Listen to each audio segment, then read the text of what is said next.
Hey Calipers, it's been a wild day. Trump supporters turned into rioters when they broke into the Capitol building in Washington, D.C., breaking windows and scaling walls to get inside.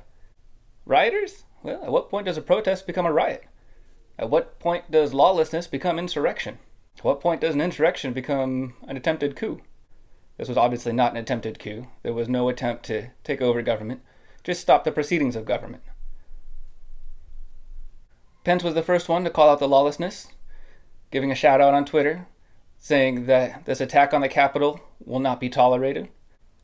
Biden took his economic speech, called the protest borderline insurrection, and called for unity and for Trump to come out and tell his supporters to go home.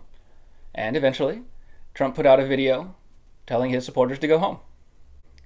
First, he gave calls for peace after his people had already entered the Capitol building, which was already closed down. I'm getting calls from right-wingers saying that we don't know who was doing it. It could have been left-wing infiltrators with no evidence at all. There being an overwhelming number of Trump people and all the Trump people up inside. There was a lot of people in there. Some people went down to the House floor. There's pictures of that. So, yeah, wild day. All right. This is still developing, so we'll see what happens. For the California perspective, I'm Callie, and I'll see you in the next one.